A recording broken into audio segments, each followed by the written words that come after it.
Hello and welcome. इस video में हम उत्तराखंड डीएलएड परीक्षा 2020 में पूछे गए सामान्य ज्ञान के प्रश्नों को देखेंगे। तो शुरुआत करते हैं। उड़ीसा में कोणार्क मंदिर का निर्माण किसने करवाया था? राजा नरसिंह देव ने, राजा कृष्णदेव राय ने, पुलकेशिन द्वितीय ने या कनिष्क ने? तो सही आंसर है आंसर ए यानी राजा नरसिंह देव ने। गंग वंश के राजा थे। इसके अलावा ये जो कोणार्क मंदिर है इसे यूनेस्को द्वारा 1984 में विश्व धरोहर स्थल में भी शामिल किया गया था। अगला प्रश्न है, मुगल प्रशासन में मुहतसिब क्या था?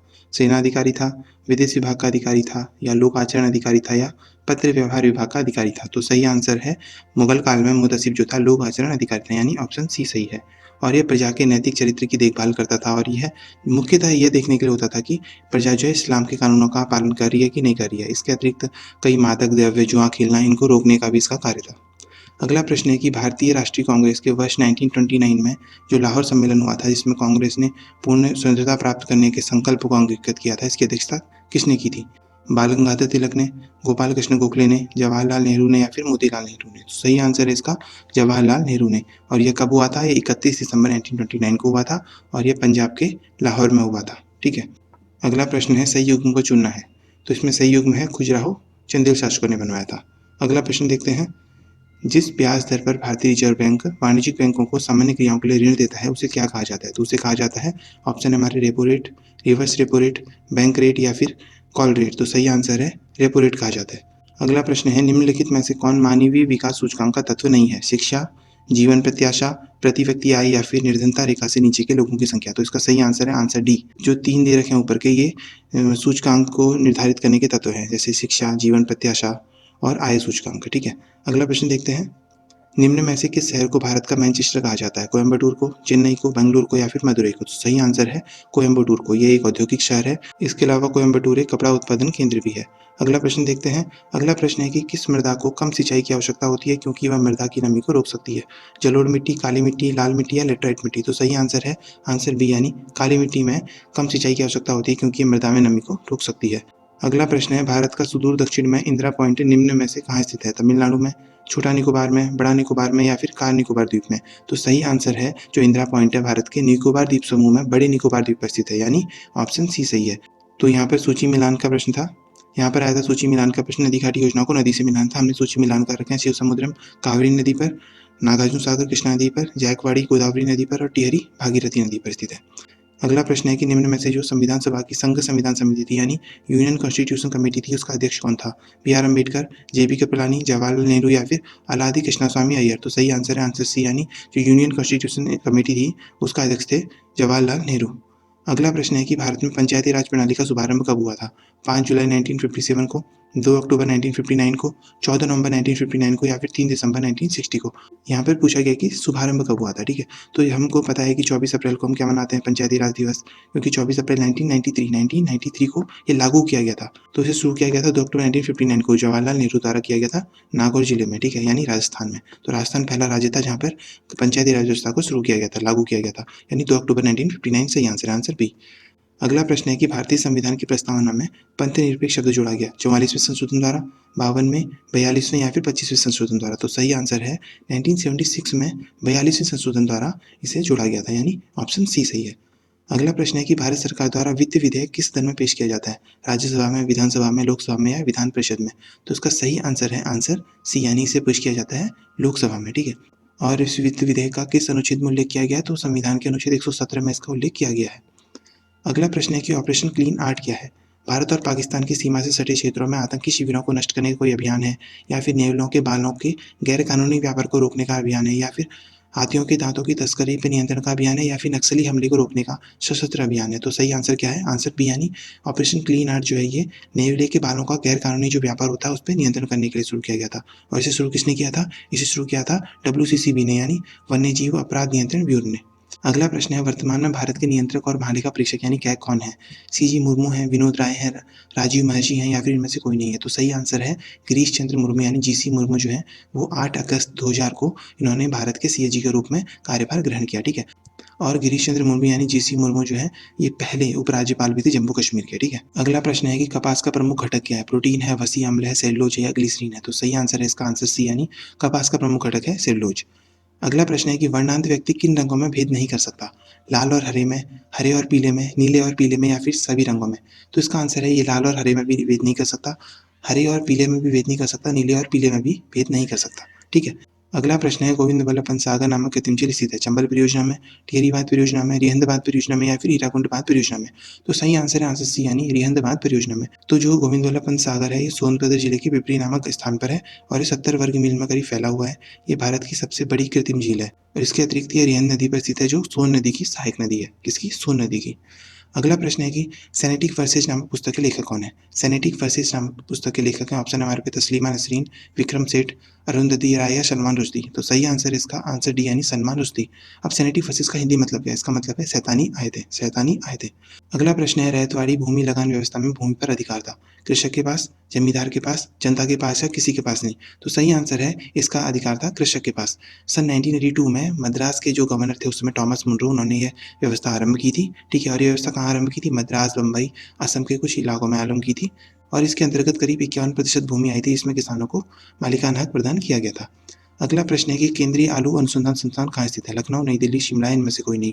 तो सही आंसर है केंद्रीय आलू अनुसंधान संस्थान स्थित है शिमला में, शिमला के बेमलोई में स्थित है। ठीक है। अगला प्रश्न है, ब्रिक्स का 11वां शिखर सम्मेलन कहाँ आयोजित हुआ था? नई दिल्ली में, ब्राजीलिया में, मॉस्को में या बीजिंग में। तो 2019 में जो ब्रिक्स सम्मेलन हुआ था इसका आयोजन ब्राजील की राजधानी ब्राजीलिया में किया गया था और आयोजित कब हुआ था? ये हुआ था नवंबर माह में, 13 से 14 नवंबर के बीच में। अगला प्रश्न है कि ज्ञानपीठ पुरस्कार के बारे में निम्न में से कौन सा कथन सही नहीं है? यह संविधान में शामिल 22 भाषाओं में साहित्यिक योगदान के लिए दिया जाता है, यह बात सही है। प्रथम ज्ञानपीठ पुरस्कार 1965 में दिया गया था, यह बात सही है। 2019 का 55वां ज्ञानपीठ पुरस्कार मलयालम कवि अक्किथम अच्युतम को दिया गया था, ये बात भी सही है। चौथा ऑप्शन है, प्रथम ज्ञानपीठ पुरस्कार हिंदी भाषा के कवि सुमित्रानंदन पंत को दिया गया था, ये बात सही नहीं है क्योंकि प्रथम जो ज्ञानपीठ पुरस्कार है वो दिया गया था जी शंकर ग्रुप को और ये मलयालम भाषा के कवि थे। 5वें ज्ञानपीठ पुरस्कार प्राप्त करता थे सुमित्रानंदन पंत, जो इन्हें हिंदी भाषा में दिया गया था। अगला प्रश्न है कि निम्न में से कौन सा विकल्प वायुमंडल के स्तरों और उनके अभिलक्षणों में सुमेलन सही करता है? क्षोभमंडल मौसम संबंधी घटनाएं, समताप मंडल ओजोन परत, आयन मंडल पृथ्वी की सतह की ओर परिवर्तित रेडियो तरंगें, आयन मंडल ध्रुव ज्योति। तो इसमें चारों ऑप्शन सही है। अगला प्रश्न है, गौतम बुद्ध के दर्शन से संबंधित विषयों का संकलन किसमें किया गया है? विनय पिटक में, सुता पिटक में, अभिधम पिटक में, इनमें से कोई नहीं।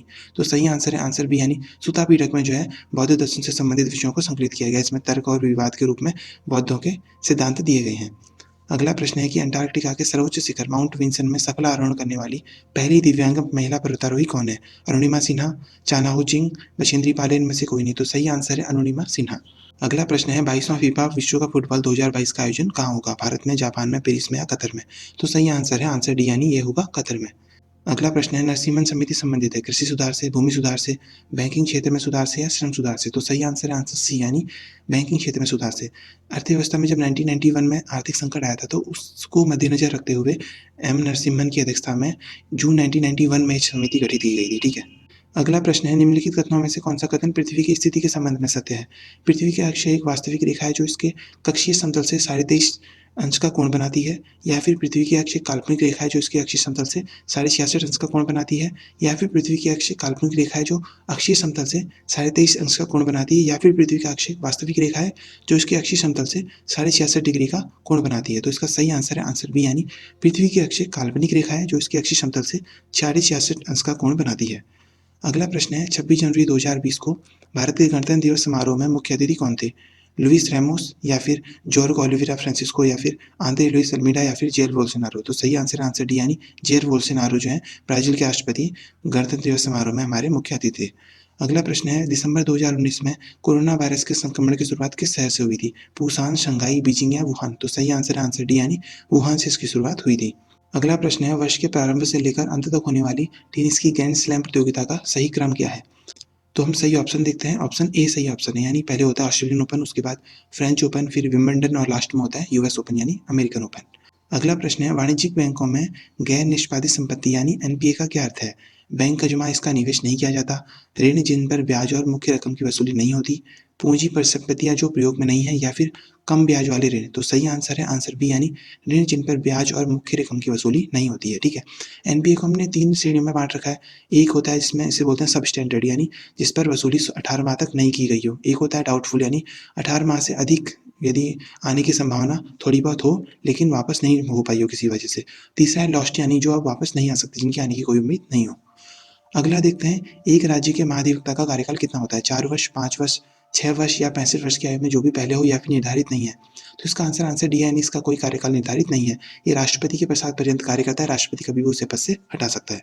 अगला प्रश्न है, लोकसभा के संबंध में कौन सा कथन सही है? संविधान में लोकसभा के सदस्यों की संख्या की सीमा तय की गई है, ये बात सही है। संसदीय निर्वाचन क्षेत्रों की सीमा आकार निर्वाचन आयोग द्वारा निर्धारित किए जाते हैं, ये बात भी सही है। फर्स्ट पास्ट द पोस्ट निर्वाचन प्रणाली अपनाई जाती है, इसके यानी जिसके वोट ज़्यादा होंगे वो जीत जाएगा, तो ये बात सही है। और चौथा है, मतों के समान रहने की स्थिति में लोकसभा अध्यक्ष के पास निर्णायक मत नहीं होता, ये बात गलत है, क्योंकि जब समान मत रहते हैं लोकसभा अध्यक्ष के पास निर्णायक मत होता है। इसके अतिरिक्त कुछ ध्येय वाक्य भी पूछे गए थे, हम देख लेते हैं। थल सेना का ध्येय वाक्य है सर्विस बिफोर सेल्फ। आर्मी या डिफेंस का ध्येय वाक्य है आकाशीय शत्रुंजयी। भारतीय वायुसेना का ध्येय वाक्य है नविस्पर्शम दीप्तम। भारतीय नौसेना का ध्येय वाक्य है शन्नो वरुण। आर्मी मेडिकल कॉर्प्स का ध्येय वाक्य है सर्वे संतु निरामया। पैरा कमांडो का ध्येय वाक्य है शत्रुजीत। रेजिमेंट ऑफ आर्टिलरी का ध्येय वाक्य है सर्वत इज्जतो इकबाल। गोरखा रेजिमेंट का ध्येय वाक्य है कायर हुनु बंदा मुन्नु रामरो। अगला प्रश्न है, हवाई जहाज में प्रयोग होने वाले ब्लैक बॉक्स का रंग क्या होता है? सफेद, काला, नारंगी या नीला? तो इसका रंग लाल के करीब होता है, यानी ऑप्शन सी सही होगा। इसका रंग नारंगी होता है। इसका नाम ब्लैक बॉक्स इसलिए पड़ा क्योंकि इसकी भीतरी दीवार को काला रखा जाता था, ठीक है। और ये लाल रंग का होता था, इसलिए स्टार्टिंग में इसे बुलाया जाता था रेड एग। अगला प्रश्न है, ऑस्ट्रेलियन ओपन टेनिस 2020 का महिला सिंगल्स का खिताब किसने जीता? मारिया शारापोवा ने, सेरेना विलियम्स ने, सोफिया केनिन ने या गार्बाइन मुरुगुजा ने? तो सही आंसर है आंसर सी, यानी सोफिया केनिन ने 2 बार की जो ग्रैंड स्लैम चैंपियन थी गार्बाइन मुरुगुजा, उनको हराकर ये इस बार का ग्रैंड स्लैम खिताब जीता था। अगला प्रश्न है, निम्न में से किसे 17वीं लोकसभा हेतु कार्यकारी अध्यक्ष यानी प्रोटेम स्पीकर नियुक्त किया गया? ओम बिरला को, मल्लिकार्जुन खड़गे को, सुमित्रा महाजन को या डॉक्टर वीरेंद्र कुमार को? तो सही आंसर है आंसर डी, यानी डॉक्टर वीरेंद्र कुमार को, ठीक है। और ये जो है टीकमगढ़ से आते हैं, बीजेपी के सांसद हैं, ठीक है। और ये खटीक दलित समुदाय से आते हैं, ठीक है। अगला प्रश्न, निम्न में से राज्यसभा के विषय में कौन सी जानकारी सही है? यह भंग नहीं किया जा सकती, तो सही है। इसका कार्यकाल 5 वर्ष का होता है, नहीं, इसका कार्यकाल 6 वर्ष का होता है। प्रत्येक 2 वर्ष बाद इसके 1/3 सदस्यों का कार्यकाल समाप्त हो जाता है, ये बात सही है। इसके सदस्य 25 वर्ष के कम आयु के होंगे, ये बात गलत है। इसके सदस्य की आयु कम से कम 30 वर्ष होनी चाहिए। अगला प्रश्न है कि 5 से 8 नवंबर 2019 तक 5वां अंतर्राष्ट्रीय विज्ञान महोत्सव कहाँ आयोजित किया गया था? नई दिल्ली, कोलकाता, बेंगलुरु या हैदराबाद? तो सही आंसर है आंसर बी, यानी ये आयोजित किया गया था कोलकाता में। अगला प्रश्न है, प्रसिद्ध ग्रंथ महाभारत का मूल नाम क्या था? बृहत कथा, ब्राह्मण, बृहत संहिता या जय संहिता? तो सही आंसर आंसर डी है, यानी इसका मूल नाम था जय संहिता। अगला प्रश्न है, सेंट्रल रेलवे का मुख्यालय कहाँ स्थित है? नई दिल्ली, भोपाल, मुंबई सीएसटी, मुंबई चर्चगेट? तो सही आंसर है आंसर सी, यानी मुंबई सीएसटी। सीएसटी यानी श्री छत्रपति शिवाजी महाराज टर्मिनल, ठीक है। इसे पहले विक्टोरिया टर्मिनल्स के नाम से भी जाना जाता था।